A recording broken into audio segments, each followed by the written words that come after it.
Ram, Jai Ram, Jai Jai Ram. Om.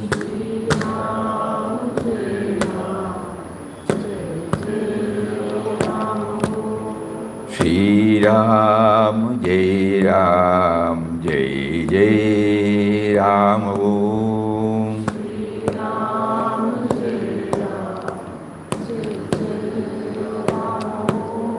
Shri Ram, Jai Ram, Jai Jai Ram. Om.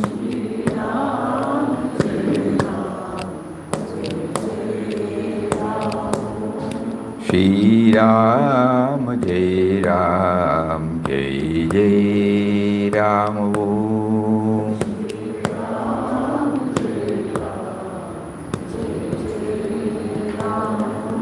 Shri Ram, Jai Ram, Jai Jai Ram.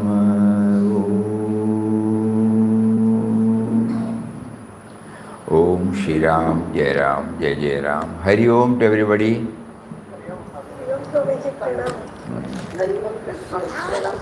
Pranam, pranam, pranam.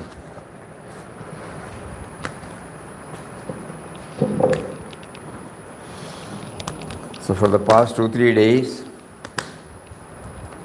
we have been trying to dwell on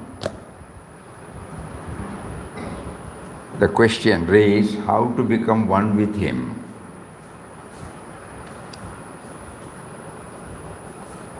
As said earlier, there cannot be any answer from the vocal level, because that is the end and aim of all spiritual journey.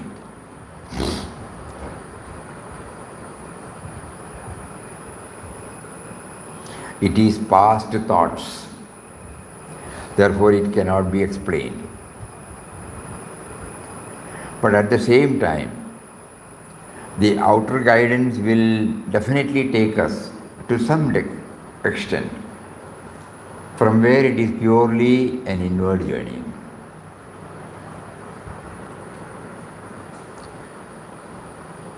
Through the words of masters who have scaled the heights,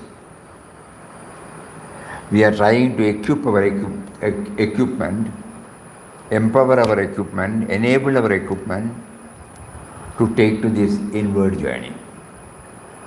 That is what we have been trying for the past 2-3 days. And every time when we share, again Papa causes it to be refined. So when we do this manana, this reflection, contemplation, it unearths so many clues for us. So what we have been trying for the past 2 days, let us now try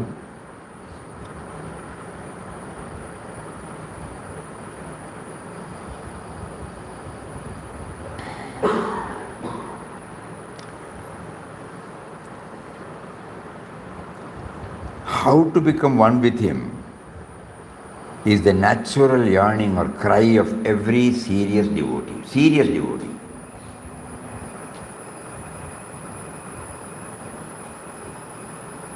Our spiritual preceptors teach us that even to aspire on these lines, we need His grace.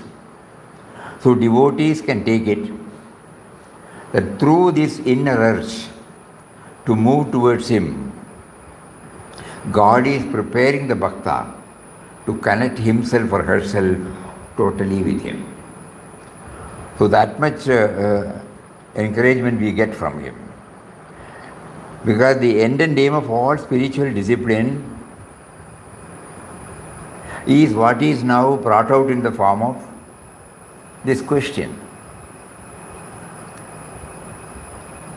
He has been trying to guide us, lead us through inner and outer factors. And probably he feels, we take it like that, he feels that the time has come for all of us to consolidate our earnings and make a serious effort to become one with Him. As a first step, we try to know that him stands for, we try to know what him stands for and who wants to become one with him. When we say, I want to become one with him, there are the I and the him, we try to, first clarity we should get. Of course, it is clear that the individual aspires to become one with the spirit within. Without the spirit, the individual cannot exist. Without the individual, the spirit cannot be realized. So both are interconnected and valid. So the first step toward this, I want to become one with him, we need not think that this, when I want to become one, I should be totally negated. Yes, I should be totally negated. The lower I in me. But as long as the body is there, as long as the embodied self is there, the individual will remain, but with a purified sense of individuality. At the moment it is not purified, it is dominated by me and mine. So we are trying to move to that with His grace. It can't be done by ourselves. For Him to express, we need this creation. To exist, the creation can exist only with Him in us. So that is why both are interrelated and interconnected. He gave us this creation. He gave us this body, mind, intellect, equipment. The present me and mine had no role in it. In the sense, I did not plan, I was not consulted, I was not there at all. Right from the level when I was in the form of a seed in my mother's womb, this present me and mine was not there. So it becomes clear now. So He gave us this equipment. Parents are the instrumental cause, that's all. So we have to keep on dwelling on this aspect. Suppose there is a mango tree or a jackfruit tree or a coconut tree or an arecanut tree. We know that it has come from a seed of another tree. And that tree has come from the seed of another tree. So similarly, we don't know the first seed from where that particular species started coming. And we don't know its origin. Just like us, we were born to our parents, parents were born to their parents, their parents were born to their parents. We don't know from where it started. So these are all some of the inputs by which we try to connect ourselves with Him. The sadhaka must have tried so many ways to get an answer to this fundamental question of becoming one with Him, but still he or she feels that it remains unanswered in spite of the fact that the sadhana done so far might have given some fleeting experience of Him in different ways. Otherwise we would not have continued, Some fleeting experience in the form of contentment, joy, thrill, something, otherwise we will not be continuing this. We would have dropped this and gone away. But the very fact that we are still in that process, that shows we must have had some fleeting experience in the way in which I can understand. It cannot be in the general way.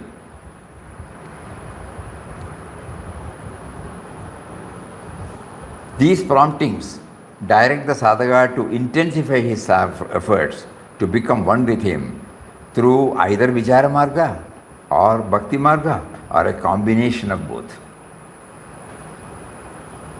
So this is how He is preparing us. And here, beloved Papa, He combines. On bhakti and jnana, Papa says, what is bhakti? Bhakti denotes the elevation of the heart towards the great reality through purified emotion or love.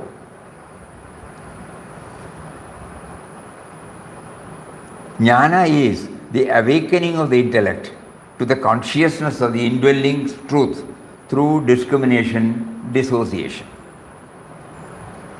The first definition we get about bhakti and jnana. Normally when we say bhakti, bhakti towards a deity comes in our mind. You know? I am a Guruvayur Bhakta, I am an Ayyappa Bhakta, I am a Vishnu Bhakta, I am a, like that, no? Shakti Bhakta, Rama Bhakta, Muruga Bhakta, Krishna Bhakta, like that it comes. That is only the stepping stone. Because we would like to establish a mystic relationship with those deities. It gives us joy. It would have been all right if we pursue it with that, but our mind does not. As soon as we go to a place of worship, when we develop our bhakti toward the deity, we get joy when we are there, we have the darshan. The moment we think about the deity, something wells up, positive thing. Everything is good. But the problem is, when we have our darshan and come back, we leave the deity there. To have the darshan, again we go to the deity there. Whereas the deity is the symbol of the indwelling reality. So in order that I become aware of his presence inside, I go outside and have his darshan.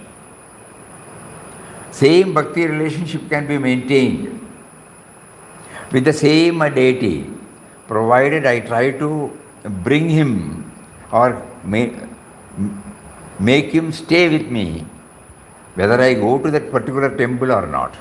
Initially I go to the temple. Initially I go to ashram where I meet a guru. That guru definitely inspires me. But when I go back, I leave the guru there. Whereas that guru has touched and awakened in me, so I just imagine what is it that had happened to me. So the moment I think about him, I should feel. Today is the Independence Day, we wanted to say a few words, we forgot.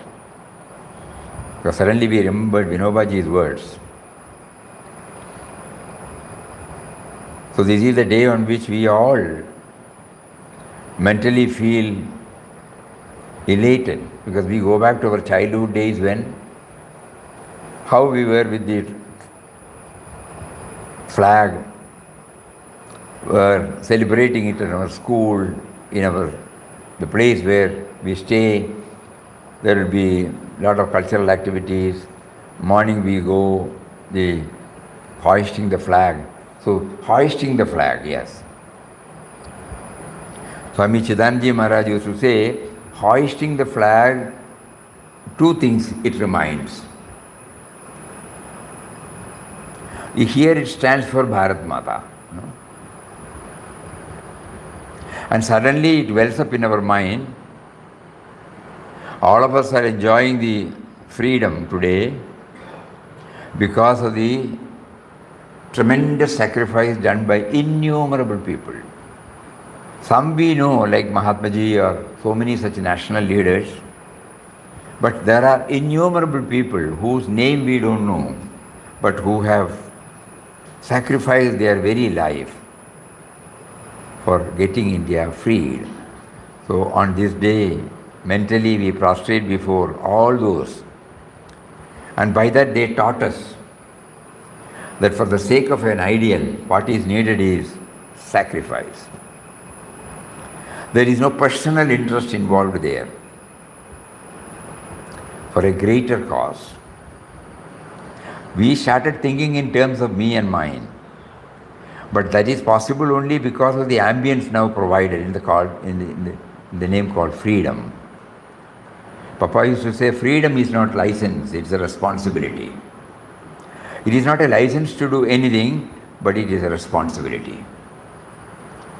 So we are praying to him, you gave us, for our outer life, you gave us this freedom to teach us what exactly is freedom and how we can get it.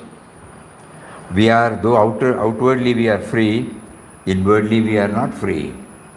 We are in the clutches of our own me and mine. So there should be a movement, just like starting from mid of 1850, there have been innumerable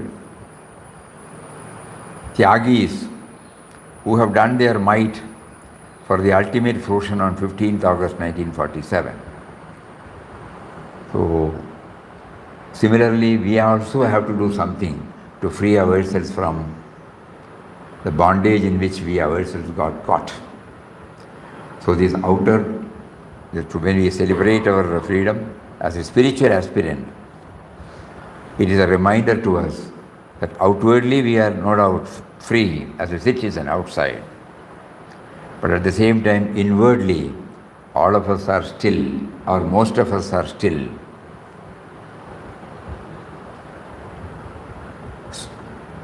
confined, or we are enslaved by our own me and mine, our own vasanas. So our effort is to get ourselves free, and we look at the freedom movement, what all they did. The first and foremost thing we learn is they became selfless. The ideal outweighed everything. All personal desires, ambition, cravings, infatuation, everything became the secondary, and the primary thing was to free the country from the clutches of the foreign rule. So similarly, we have to think about our own struggle to free ourselves from the clutches of me and mine. So on this day we pray again and again, let us be conscious of the wonderful contribution they have all done, and let us live up to what is expected of us as a dutiful citizen of this country. That is why we remember to have read, an Uttama Bhakta should be an Uttama citizen. An Uttama citizen should be an Uttama Bhakta. Because both are one and the same. A Uttama citizen means, who is rightfully following all duties enshrined in the Constitution, so that he gives equal weightage for the co-creations. And Bhakta means, we are getting united. And the Indian samskara, Sanatana samskara is that though we say that we are Indians, though we are happy that we are Indian, at the same time our culture always stands for the welfare of the whole creation. In all our Shanti mantras, we never limit ourselves to one country or one set of people, but we always we pray for the welfare of Sarvesham Swastir Bhavadu, Sarvesham Shantir Bhavadu, Sarvesham Mangalam Bhavadu, Sarve Bhavantu Sukhinaha, Sarve Santu Niramaya, Sarve Bhadrani Pashyantu, Ma Kaschit Dukkha. This is the Sanatana Samskara. Here the me and mine does not come, though we identify ourselves as Indian, because this is the Indian culture is that has been passed on to us by time immemorial, by saints, because this is the land of saints. It has been passed on to us. Any Shanti mantra, you will finally say Loka Samasta Sukhino Bhavantu. Any prayer.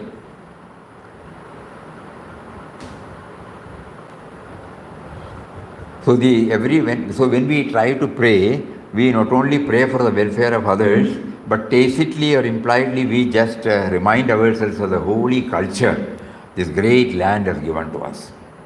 It is never thought in terms of me and mine. Always it stands for the entire creation, not only humanity. Sarvesham, Sarve Bhavantu Sukhinaha. Swasti Prajabhya Paripalayandam Nyayena Margena Mahim Mahisha Go Brahmanebhya Shubhamastu Nityam Loka Samasta Sukhino Bhavantu. Kale Varshadu Parjanya Prithvi Sasyashalini It did not say only Bharat, Prithvi. Kale Varshadu Parjanya. We should be blessed with timely rains. Let the whole earth be with full of greenery, Prithvi Sasyashalini. Deshoyam Kshobarahito. We should be free from famine. All. Sajjano Sandunarbhayaha. Noble people should be able to influence others. That means I should become noble, then only I will be able to recognize the nobility in others. So these are all some of the Shanti mantras. Kshemam Sarva Prajanam. See, Kshemam Sarva Prajanam. Prabhavadu Balavan Dharmigo Bhumipala. The ruler should be righteous. Kshemam Sarva Prajanam. Everybody, welfare should be there. Prabhavadu Balavan Dharmigo Bhumipala. Kale Kale Varsh. Vyatayo Yam. Timely rains I should get. Vyatayo Yam Tunasham. We should be free from disease. Durbhiksham, famine. Choramari, storm. Now cloudburst. So many things, So we are praying every day. Choramari. Shanamabi Jagadam Masmapur Jivaloke. Jainendram Dharmachakram Prabhavatu Satatam. Last line. Sarva Saukhya Pradai. So that is a rich heritage passed on to us by our saints from time immemorial. So on this day, when we think about Independence Day, the field has been given to us. We become aware that the field has been given to us to express our noble culture. So let us all rededicate ourselves mentally and do in our own way whatever is possible. Sarva Bhuta Hiterata. It should be beneficial to everyone, whether he stays in India or abroad. Because suddenly I remember, whenever there is an invention or a discovery or an innovation in any part of the world, I become the beneficiary. Similarly, all my thoughts, words and deeds should also go to the benefit of others. So all these things should well up in our mind on the day of independence. So we pray and we salute before all those masters. And why we remember Mahatma Ji more than anybody else? It was he who brought in the spiritual dimension in this movement. Because he has specifically mentioned, whatever I do, it is only for realizing God. Whether it is social reforms, whether it is freedom movement, whether it is any other movement which he took up, khadi or cottage industry, all things are not to reform the society, but he specifically mentioned it is all there before me only to realize God. And he also added, if someone were to tell me that I can realize God if I go to Himalayas, I would have done. But then I realized he is not beyond his creation. I don't have to go anywhere. He is before me in the form of his creation. To love his creation is to love him. To serve his creation is to serve him. So that is why Gandhiji still lives in all of our mind, because he gave the spiritual dimension. He reminded of the noble tradition this great land of ours has given to us. So let us all think about it. Anyway, coming back to our text. So as a first step, we try to know that hymn stands for what hymn stands for and who wants to become one with him. Of course, it is clear now that the individual aspires to become one with the Spirit, within. Without the Spirit, the individual cannot exist. Without the individual, the Spirit cannot be realized. So both are interconnected and valid. The sadhaka must have tried so many ways to get an answer to this fundamental question of becoming one with him, but still he or she feels that it remains unanswered in spite of the fact the sadhana done so far might have given him some fleeting experience of him in different ways. These promptings direct the sadhaka to intensify his efforts to become one with him through vichara marga or bhakti marga or a combination of both. So on bhakti and jnana, here when always Papa refers to the bhakti in the real spirit, not centered on a deity, but the Bhagavan in all. The Bhagavan who prompted us to make the deity, An individual like us was prompted from within to do the sculpture work on a granite stone or a marble and to bring out a form. At the same time, another human individual who is named as, he is called the sculptor. Another individual who called the Tantri superimposed the inner Prana Shakti on that deity with a prayer deep from the heart to inspire for many, many years to come or centuries to come to innumerable spiritual aspirants who come there for the darshan. So that is how the deity, it becomes a deity from Vigraha. But that means it comes from within. So Papa directly goes to that within. The Bhagavan and Bhakta is there, dual is there. Bhakti means there is a dual aspect, not non-dual. Bhagavan and Bhakta. So that is still there. The Lord, the indwelling Lord in me and the person in me. Both are valid. Not to a particular deity, but to this indwelling reality.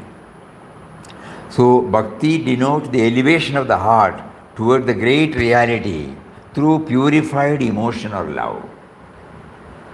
That is called devotion.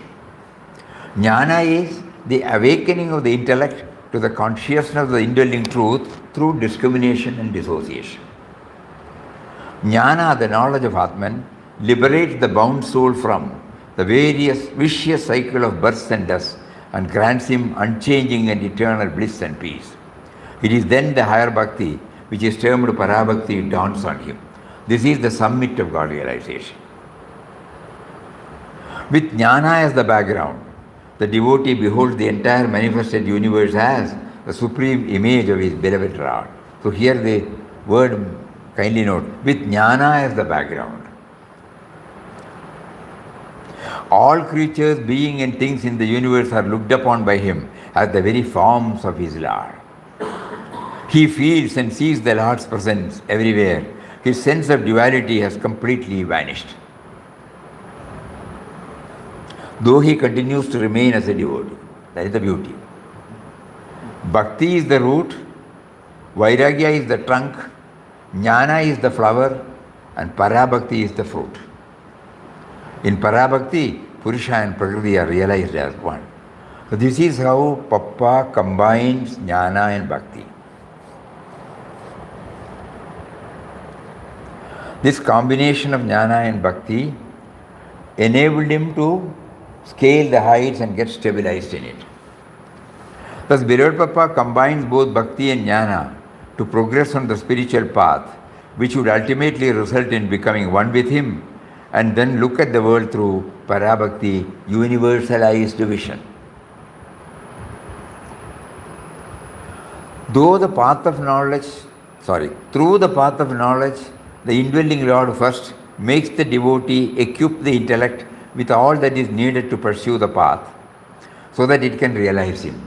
That is how Upanishads came, that is how Srimad Bhagavad Gita or Vedas, Shastras, so many things, to mentally or intellectually equip ourselves to take to this journey. So through the path of knowledge, the indwelling Lord first makes the devotee equip the intellect with all that is needed to pursue the path so that it can realize him. Here the devotee unknowingly makes use of the thought for achieving the goal.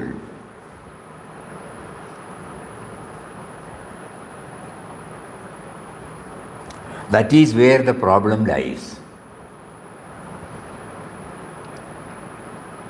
No doubt the thought has an important role initially, but not throughout. When the thought takes the driver's seat to move toward the goal of realizing him, it forgets that even to move towards the goal of realizing him,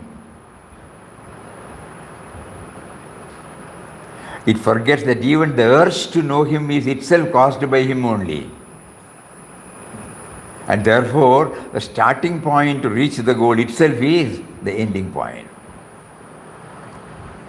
In other words, the thought realizes that to exist as a thought, it needs his power, which is the goal. That means the assertive thought, which it feels, when it feels that it can independently trace the way and reach the goal, cannot succeed. That is why the aspirant feels heaviness in this path.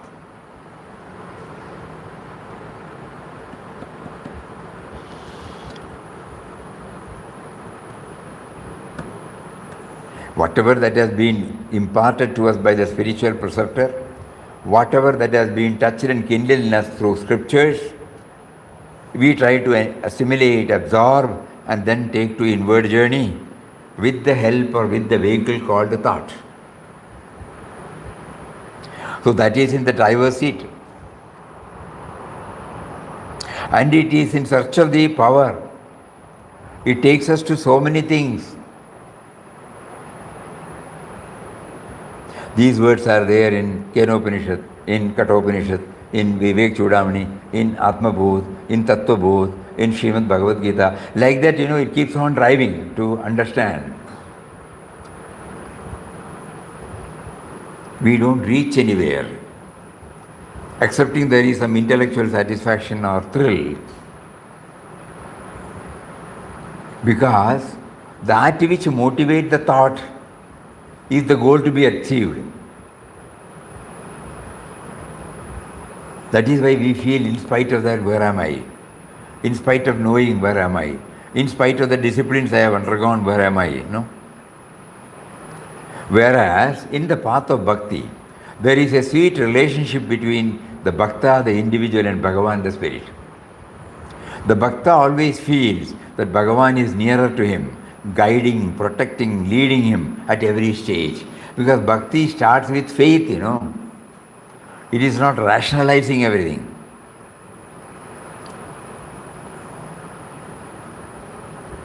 That is why Papa said bhakti is the root.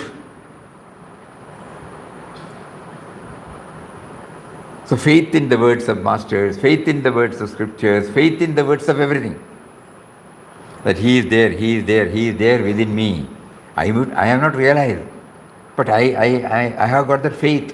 My Guru says, God is within you.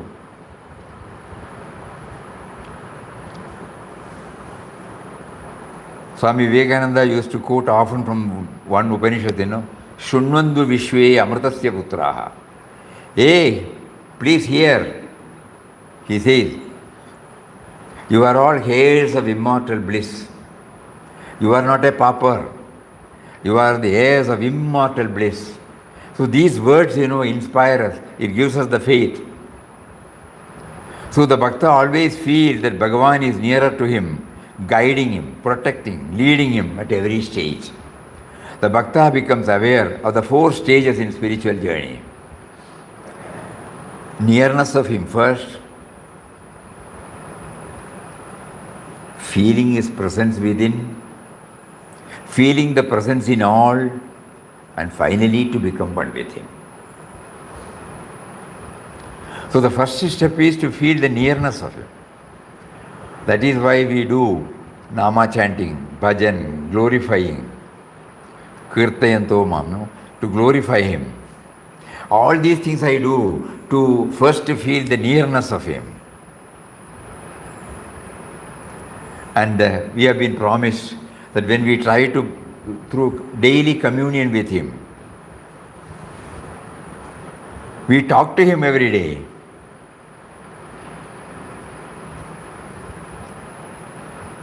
And that gives us the first feeling, he is near, he is near. And then slowly the presence is felt.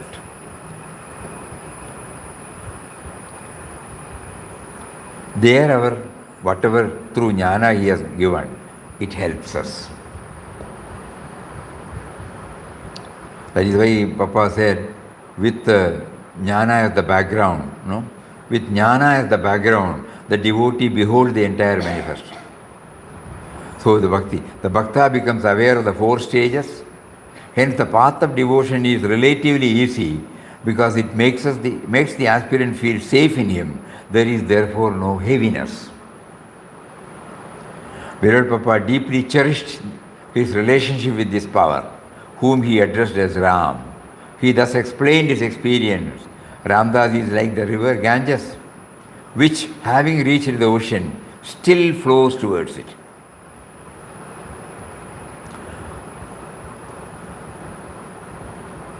Just think about that particular expression.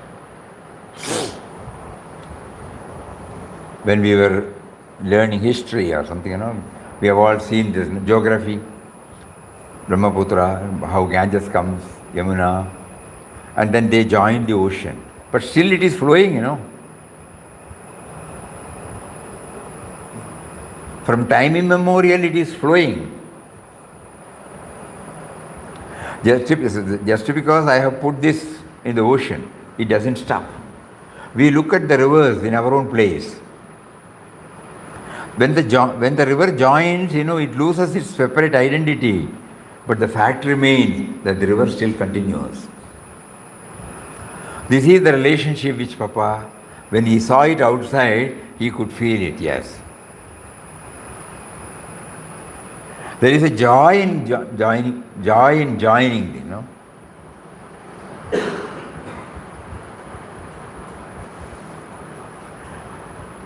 That is why somebody used to say, when the river joins, you see the, what do you call it? Some sound, some ripples. They are very happy to join, And they continue to join. They never feel sorry because they are losing their identification. Individual identification. So that type of relationship Papa honestly felt. Virat Papa deeply cherished his relationship with this power, whom he addressed as Ram. He thus explained his experience. Ramdas is like the river Ganges, which, having reached the ocean, still flows towards it. There is a spiritual experience in which the devotee, having become one with the divine, still remains separate from him as his servant or child, and loves and serves him and plays with him as a child with its mother. So this is how the preamble now got shaped. How to become one with him. So there are two paths. Actually, two paths are not different. One is complementary to the other. But in other words, we say combination. And in this we would have found thought level and the feeling level. Jnana path, it is purely on thought level. It's a thought level exercise. Whereas bhakti is the feeling level exercise.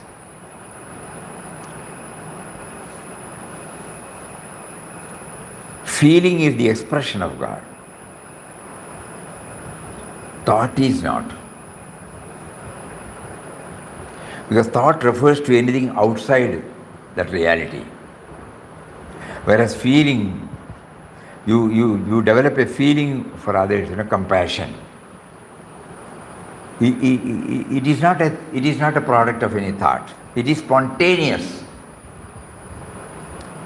Sacrifice, selflessness. Just start analyzing, you will find spontaneity will be there. Suddenly it comes with the least self-interest. That is the feeling. Also it is better to rely on that feeling always. But feeling at times, as Vinobaji usually put it like this,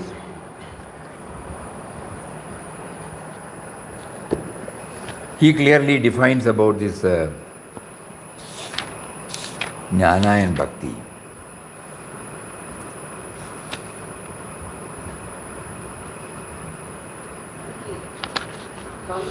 Oh,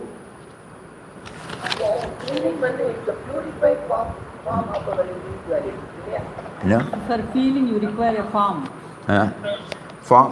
Not necessarily. Initially to become, we need a form. A deity inspires us. A guru inspires us. Yes, there is a form. But with the background of jnana,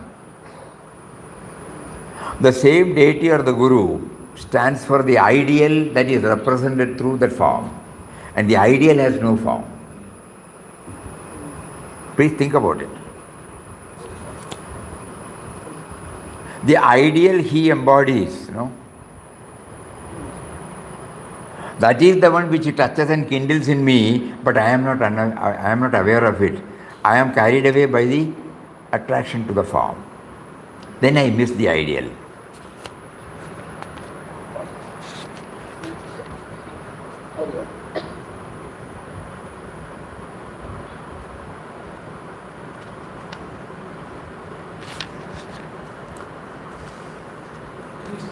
Bhakti and wisdom is the both sides of the coins. Both? Side of the coins. That is why bhakti is safest also. In one article,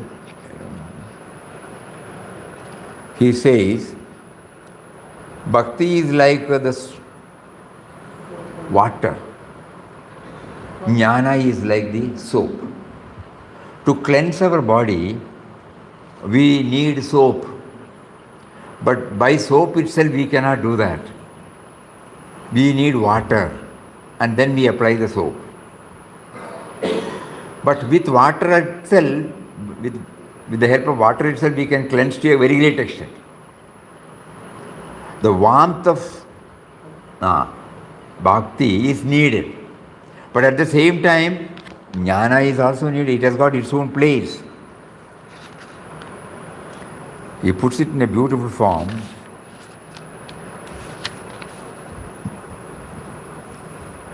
The warmth of saguna to remove the subtle impurities of the mind. Thus they enrich and get luster from each other. He says, while talking about nirguna and saguna bhakti, he says, we establish institutions to undertake various kinds of service. Initially, an individual establishes an institution. He is its main pillar. Everything revolves around him. But as the institution grows, it should not remain dependent on a single individual. It should then be guided by principles. Otherwise, decline is bound to set in soon after the departure of that individual. To take my favorite illustration, one cannot continue spinning when the belt of the spinning wheel snaps, or can then one wind up the yarn already spun. This is what happens to the institution when it loses the key person. It then becomes orphaned. This would not happen if the institution advances from devotedness to an individual to devotion to its principles. Saguna needs help from nirguna. One must eventually learn to free oneself from attachment to and preoccupation with individuals and outer forms. The Ganga emerges from the Himalayas, from the locks of Lord Shiva, but it does not linger there. Leaving that support behind, she flows through the hills and forests to the plains and can therefore benefit the people. In the same way, an institution should be ready to adopt principles as its mainstay in the eventuality of losing the support of the key individual. While constructing an arch, support is given to it, scaffolding, but the support has to be withdrawn later. If the arch remains firmly in place after the support is removed, the support can be said to have done its work. Saguna is needed, indeed, the source of inspiration, but the ultimate culmination must be in nirguna, the commitment to principles. Self-knowledge must ultimately emerge from the womb of devotion. Finally, self-knowledge must ultimately emerge from the womb of devotion. The plant of bhakti must blossom into the flower of self-knowledge. Yes, somebody asked something, Answer. Hmm? Saguna, that ideal, she answered. What was that, Kalama? Is a person is needed for devotion. Purified sense of individuality is not done. And you have to speak loudly. We couldn't hear. Yeah, purified form of individuality is that we will have that bhakti confidence. Then when Papa was asked, by somebody, when we are chanting Om Shri Ram, Jai Ram, Jai Jai Ram here, to them, that Ram represented the Lord Ramchandra Murti of Ayodhya. So they said, there is no idol here. Papa immediately said, you are all forms of Ram. So Saguna and Nirguna is there. Bhakti and Jnana is there. The outer and the inner is there. Both represent these. If I look at somebody, if I see him as an individual, I stop. But when I look at somebody, my teachers say that I should try to see the indwelling reality. That is because of which the individual exists. But we stop at the individual level. The indwelling reality is there, expressing it in the form of life force, in the form of awareness, consciousness, in the form of intelligence, in the form of all values. It is there lying in every one of us. So our masters keep on telling, while you maintain your person, or your sense of individuality in the person, you are also trying to understand the indwelling reality. The combination of bhakti and jnana. Then there is no need for us to hang on to any particular image. At the same time, there have been innumerable Bhaktotamas in this great land who, even after scaling, are getting stabilized, that the ultimate reality has come in that form. They continue to remain committed to the awareness of that reality in the form. Whether it is Purandardas, whether it is Mirabai, whether anywhere, there are an umpteen number of Bhaktotamas. To them it helped them. And they lived throughout their life. That stage we cannot reach now. That is why we need this combination. Even Tukaram, in one of his songs, he says, he talks about this Adi Bija. He was a great devotee, Bhaktottama. So when somebody gave him a job to take care of the fields, to him it was not a job. It was a revelation of the Lord there in the form of seed and plant. And he sang this. So then it reminds us, unknowingly there is a combination of bhakti and jnana there. He was devoted to the Lord with form, but at the same time, he was seeing the Lord in every form.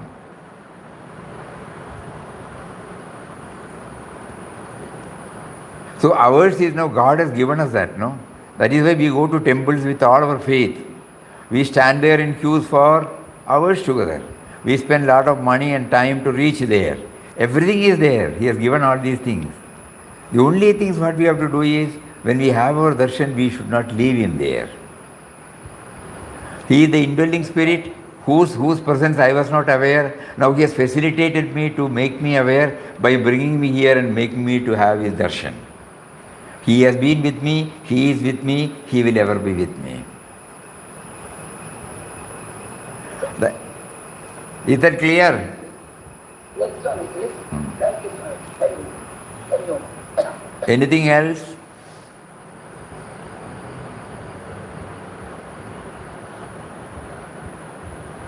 That is why yesterday we went through one particular sloga, you remember? Mat karmagridu, mat paramo, mat bhaktaha, sangavarjita, nirvaira sarvabhudeshu, ya sa mameti pandava. One who does not work for me alone and has me for his or her goal, is devoted to me, is free from sensory attachment and bears no enmity towards any being, he or she attains to me, O Pandava. A very simple slogan. Adi Shankaracharya, when he wrote commentary on Bhagavad Gita, Vinobaji says,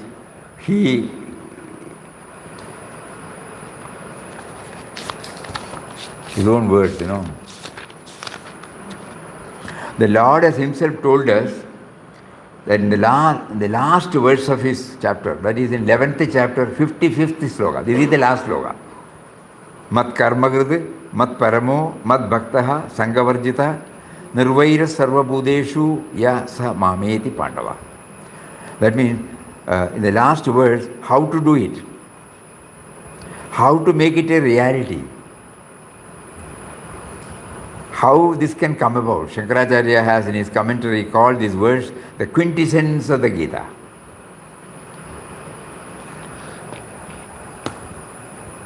So whatever actions you do it as an offering for me. When we were going to a temple, we carry some flowers, we carry some fruits and place it before the sanctum sanctorum.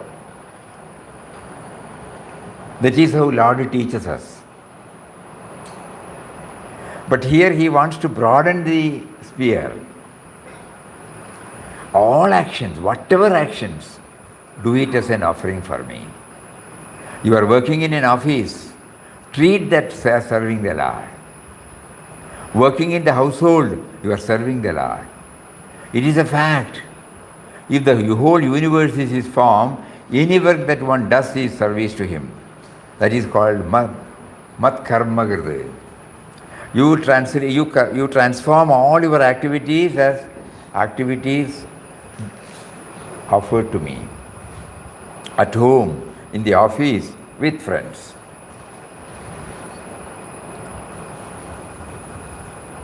So spirituality does not get divorced from our usual common run of life. Anything that we do in our family, anything that we do in our field of profession, anything that we do in the field of society, everything is an offering to him. So that is why Shankaracharya, this is the cream, Spirituality in day-to-day life.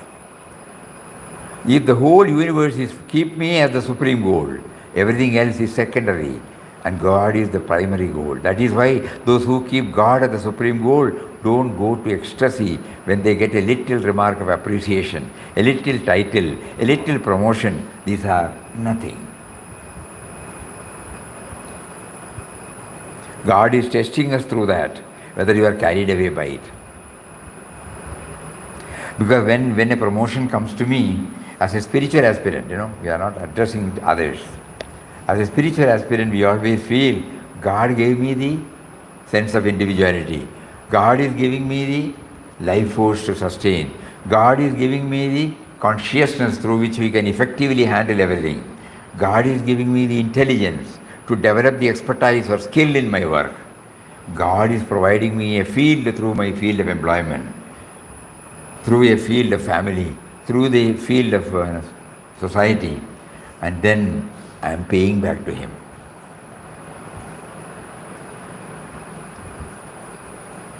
So, don't go ecstasy when they get a little remark of appreciation, a little title, a little emotion. These are nothing. The greatest thing is this bhakti, mad bhaktaha, be my devotee. The only relation between you and me is pure love. That is called devotion. In spite of the love can be touched and kindled, in this way.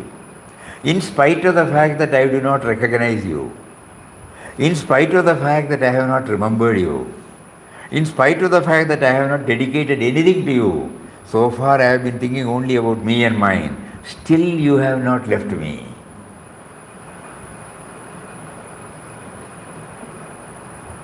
Just like my parents when I was in the childhood, I may be an irritating, always crying, different, asking this and that, but never they, got disgusted with me.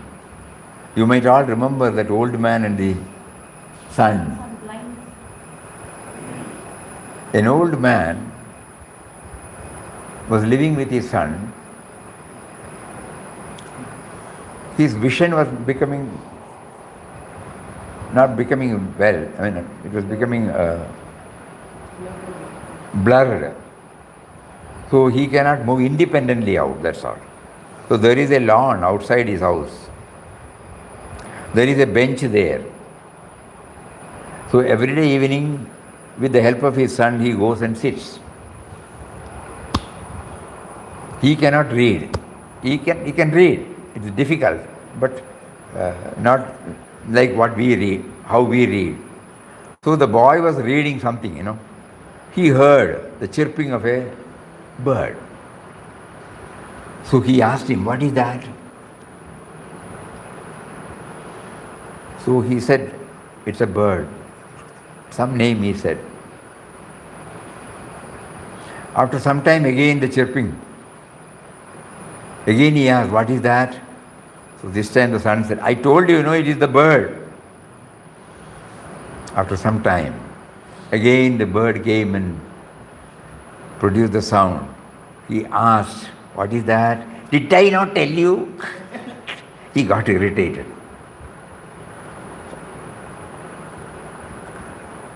The father got up, slowly went back to his house.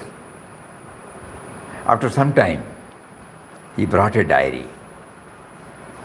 And he said, and he was able to, with a limited vision, he was able to go to a particular date and read. So he read, "Today is the happiest day for me because my son, who is 4 years old, started asking me the same question again and again, and I answered for 17 times or 18 times with the same joy, because the boy does not feel that I will get irritated. He got that freedom to me. He never thought, oh, I have been repeating, Dad will get irritated. No, I never thought. And this was that boy. The boy who got irritated on the third repetition, he was the same boy. Then when he read that, he immediately got up and hugged his father and told him, "Sorry, I should not have done that." So that is the relationship of love. There is no grumbling, there is no complaint, there is no irritation. That similarly, I have ignored him all these years, who has been within me. I have never said thanks to him. I have never offered anything to him. I have been limiting in my own world of me and mine, but we still, everyone can count their age. For the past 10 years, 15 years, 25 years, 50 years, 60 years, 70 years, 80 years, still you have not left me. That shows your abundant love for me. That is why he said, the greatest thing is this bhakti, be my devotee. The only relation between you and me is pure love. Sanghavarjita, free from any sensory attachment. Free the mind from various attachments. Because then I will forget you. The whole mind space should be given to you. When I become possessive, part of my mind goes with that possession. There, you are denied. I forget you. So Lord Krishna says, Sanghavarjita, free from sensory attachment. Free the mind from various attachments. Attachments will go, but love will remain. You may be detached from your friend, but you will be loving your friend. Detached from the wife, but will love and serve the wife. That distinction we must know. Love is there, but no attachment. My child and another child, both are the same. If you only concentrate on my child, it is attachment. I am going to look after that child also if necessary. Today through the email, we saw one small clipping. Which is that place? Vendor? Vegetable vendor? Vegetable vendor. Where? Assam. In Assam, the photo is there. A vegetable vendor, when he was a small boy, or probably a youth, he saw a girl child in the garbage bin. He took her and he decided not to marry and brought her up. Today she is the assistant income tax commissioner. He is still selling the vegetables. Just imagine. No attachment. At the same time, love. My child and another child, both are the same. I am going to look after that child also if necessary. So it is an expansion, not a contraction. Attachment means contraction.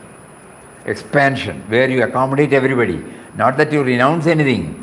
Only, I was bothered about only X, Y, Z. Now I bring in not X, Y, Z. A to Z, that's all.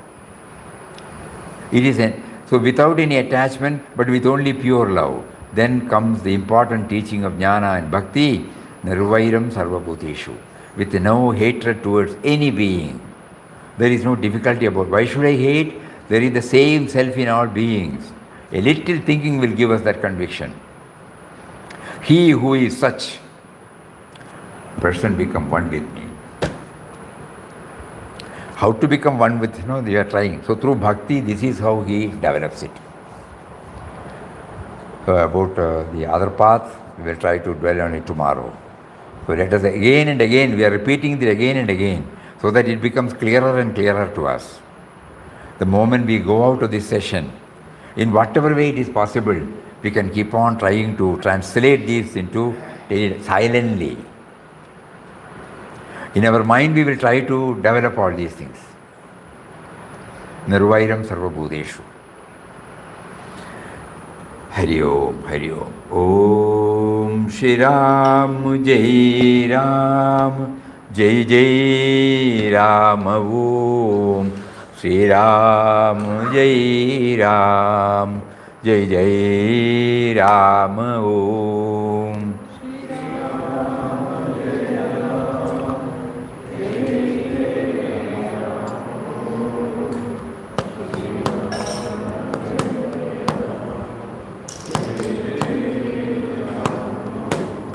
Shri Ram, Jai Ram, Jai Jai Ram. Om Shri Ram, Jai Ram, Jai Jai Ram. Om.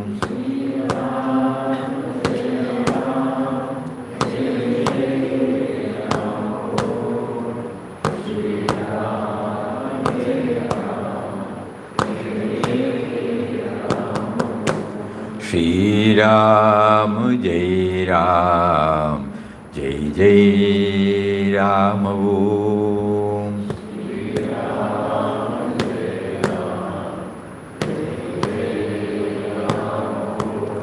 Shri Ram, Jai Ram, Jai Jai Ram. Om.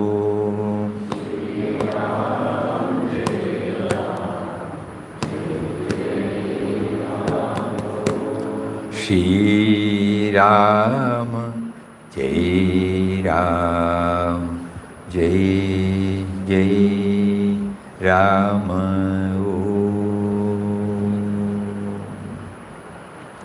Hari Om, Hari Om to everybody. Pranam.